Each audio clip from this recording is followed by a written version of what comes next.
The Shepherd and His Wife by A.J. O'Connor. There once was a shepherd who had sheep on the side of a beautiful mountain. But the land ended with a sharp cliff over the ocean to the south. To the north there was harsh rocky mountains, to the east there was a desert, and to the west a dark forest. For many generations his family were shepherds, and the stock in the land was passed down from father to son. Like his forefathers, he had lots of problems keeping his sheep from harm. They would always roam beyond the borders of his land, and a few would perish. Some would wander too far off and fell off the cliffs. Some would wander off and die of thirst in the deserts. Others would get lost in the dark forest. And then there were some who would fall or maim themselves trying to climb the Rocky Mountains. This made the shepherd very angry, and he would refer to them as stupid sheep, because they could not see the danger. The behavior of the sheep cost him a lot and taxed his purse. The shepherd was always busy cursing and building blockades to contain them. His father told him, as his father before, that the only way to ensure wealth was to tame and to control your flock.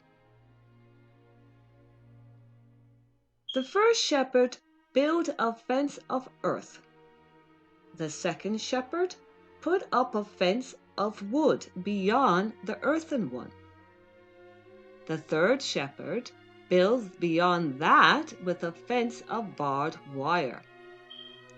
The fourth shepherd a stone wall, and it ended with the present shepherd putting up a 10-foot electric gate, but still the sheep would escape.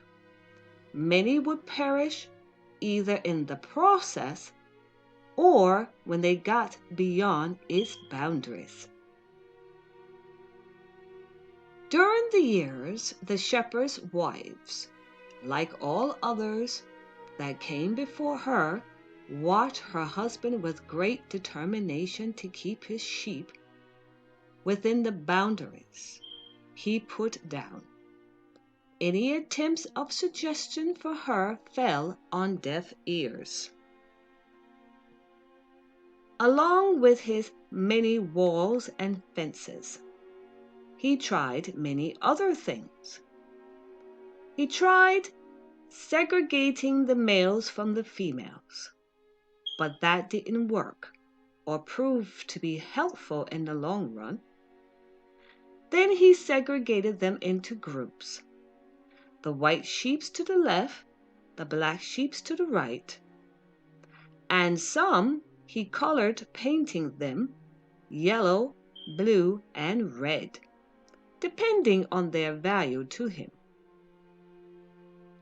He kept them in separate far corners of the field, but that didn't stop them from mingling or escaping.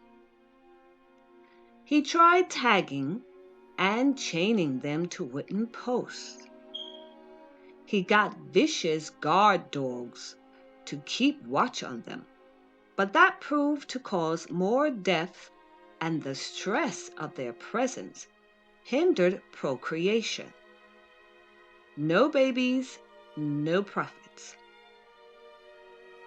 This shepherd tried everything imaginable, and the only thing that happened was the sheep and his health degenerated at an alarming rate.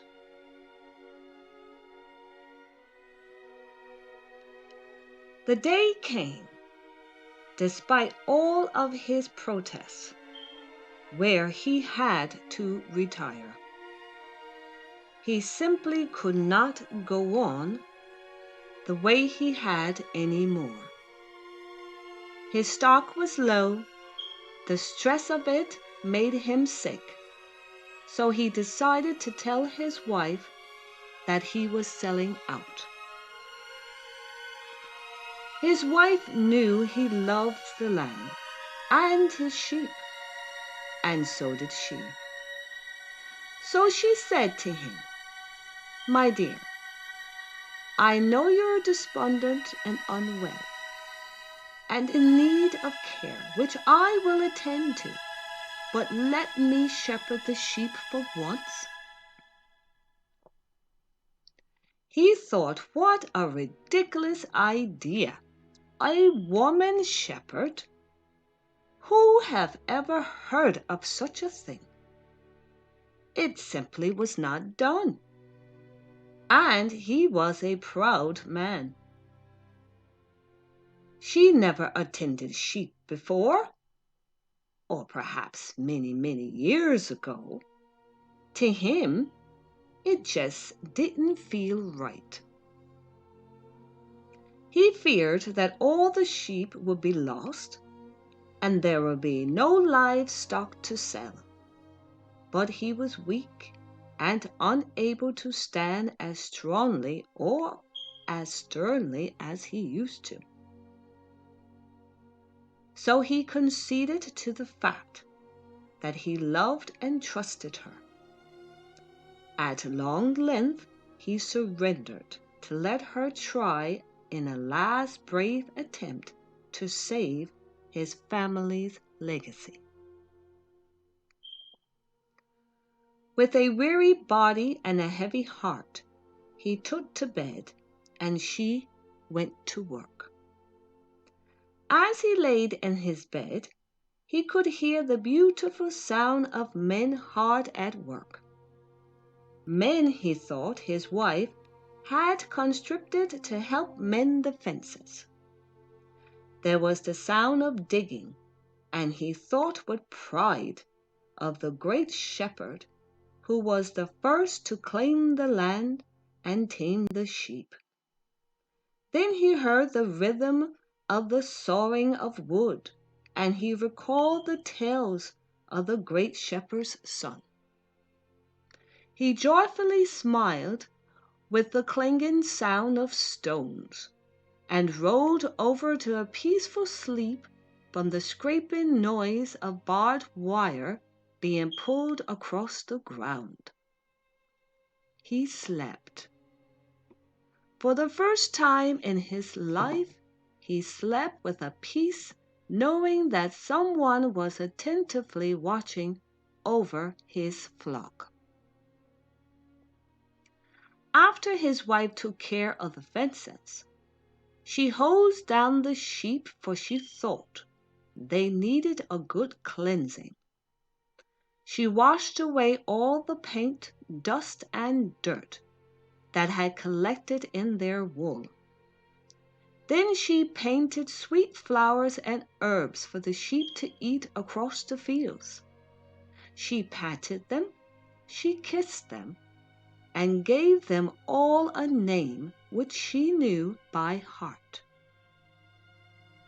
All the local community thought she was crazy, but for curiosity's sake, they stood back and just watched on. Some pitied the shepherd, for they thought him mad for letting a woman take over. They knew come next spring he wouldn't have any sheep left to sell at the market. Some were openly plotting to take over his land after his wife's destruction of it. Most of the women and some of the men admired her and offered to lend a helping hand, while others peeped through windows and whispered in shops. The shepherd's wife, now being addressed by her own name, beamed at her efforts and had great faith that it would work. She had watched her husband very closely over the years and knew exactly what needed to be done. After many harsh winter months, spring came back, and so did the shepherd's health. Although he was not fully recovered to strength, he felt stronger from his wife's nursing. He felt it was time to lend her a helping hand. It was lambing season after all, and with any luck, he thought, they may have a few.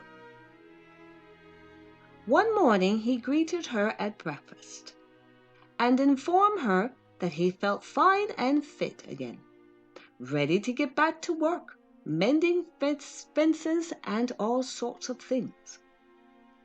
He thought perhaps, just for now, they could take turns with the lambing season. She smiled at him, served him his breakfast, and he sincerely thanked her and told her how proud he was to have such a wonderful wife. When breakfast was over, the shepherd got up and opened the door to greet the morning sun with a smile. But instead of smiling, his mouth just fell open as he stood at the threshold of his home, speechless at what he saw. The first thing he noticed were the fences. There were none. No more earthen blockades or wooden planks. No more walls of stone or wire of any kind. There wasn't even a piece of string. Then he noticed the sheep, and they, too, bared no signs of segregation. All colors distinctions were gone. There was nothing left that marked their groups in value, only the natural pigmentation of their beautiful wool. And their wool, he thought. Never in his whole life, or even in his father's, did they ever look so healthy and lush. The shepherd followed his legs, for they led him into the herd. He was quite taken aback at how calm and serene the sheep were.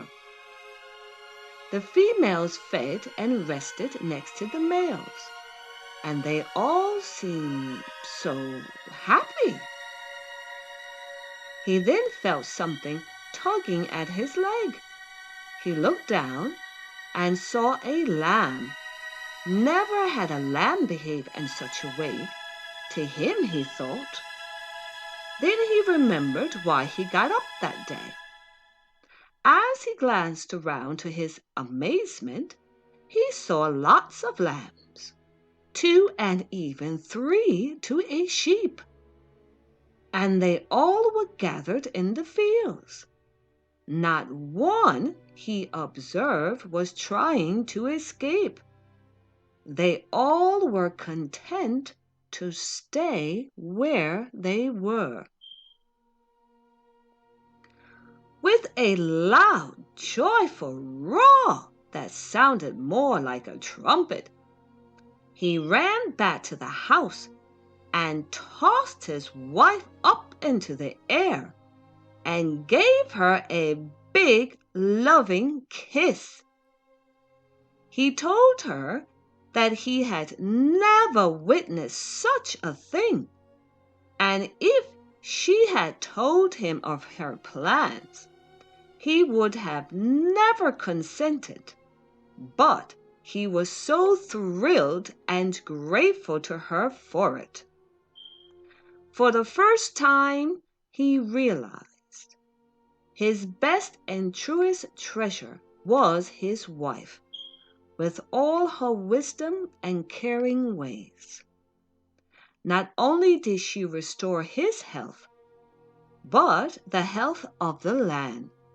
Somehow, she worked some unknown magic and brought harmony back to nature.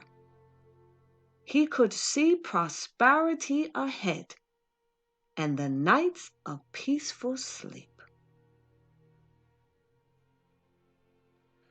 The shepherd sent out notices to all the towns around to gather in celebration in the honor of his wife and his return to perfect health and the health of his flock. No expense was spared, and the whole community came bearing gifts and to pay their respects to his loving wife and welcome him back. That day was a very special day that later became a traditional holiday. It came to be celebrated by many generations to come. It was known as the Day of Unity, where Mrs. Shepherd restored the relationship between nature and mankind back to joyful harmony, and Mr. Shepherd honored her forevermore. The end.